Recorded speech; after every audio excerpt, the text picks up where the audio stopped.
ધમોડી ગામે આરસીસી રસ્તો ખોદી નાખવાના પ્રકરણમાં આક્ષેપ પ્રતિ આક્ષેપ સાથે રાજકારણ ગરમાયું।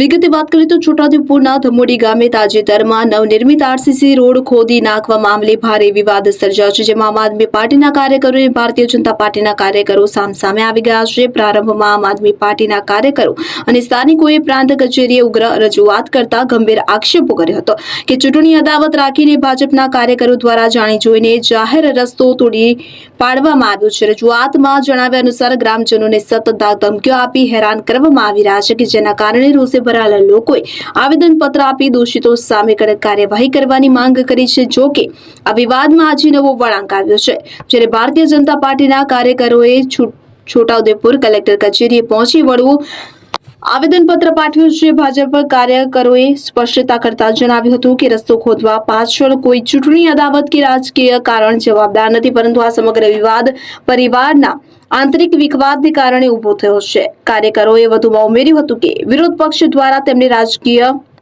રીતે બદનામ કરવા માટે આ પ્રકારના ખોટા આરોપો લગાવવામાં આવી રહ્યા છે।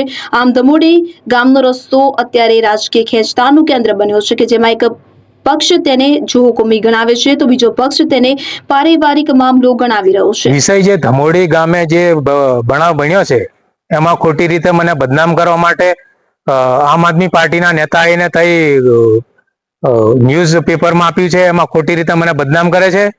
ત્યાં જે સ્થાનિક લોકો જે બંને ફરિયાના છે એમને બોલાચાલી થઈ છે।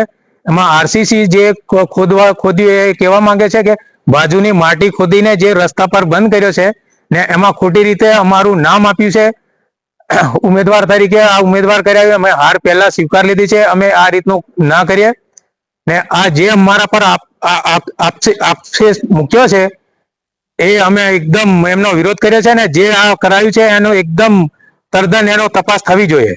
આજે તમે કઈ આયા? કલેક્ટર ઓફિસ છોટાઉદેપુર, જે ધમોડી જે આવેદન પત્ર આપવા માટે। આજ રોજ અમે છોટાઉદેપુર ખાતે કલેક્ટર શ્રીને આવેદન પત્ર આપવામાં આવ્યા છે। એ બાબત એવી છે કે આજે ધમોડી ગામમાં જે બનાવ બન્યો છે કે ભાજપના ઉમેદવારે રોડ તોડી નાખી એ બાબત પર ખોટી અફવા ફેલાવી છે, પણ એક સદંતર ખોટી છે। એમાં હકીકત એ વાતની છે કે જે ફળિયાનો પારિવારિક પ્રશ્ન છે, કુટુંબનો ઝઘડો છે, એ બે ઘરના ઝઘડા વચ્ચે આપણા ઉમેદવારને બદનામ કરવામાં આવી રહ્યા છે, અને એ રસ્તો તોડ્યો કે નહીં તોડ્યો એ સઘન તપાસ કરી છે। એમાં રસ્તા તોડેલો નથી, પણ બાજુની માટી ઉપર ઢગલો કર્યો છે, અને આ બાબતમાં રાજકીય જે નેતાઓ છે એ પોતાનો પ્રચાર માટે અને પોતાની નામના માટે અહીંયા આવીને આ ખોટી અફવા ફેલાવી છે, અને અશોક રાઠવાની રાજકીય કારકિર્દીને ખરાબ કરવા માટે આ ષડયંત્ર બનાવ્યું છે। હકીકતમાં એવું કઈ છે નહીં, અને આ જે રોડ તોડવાની ઘટના છે એ બાબત અમને કે અશોક રાઠવાને કે ઉમેદવારને કોઈ જાણ હતી જ નહીં કે આ રોડ તોડવાનો છે કે એ બાબત પર। મારું નામ રાઠવા સુરસિંહ વેચાણ। શકીલ બલોચ, છોટાઉદેપુર।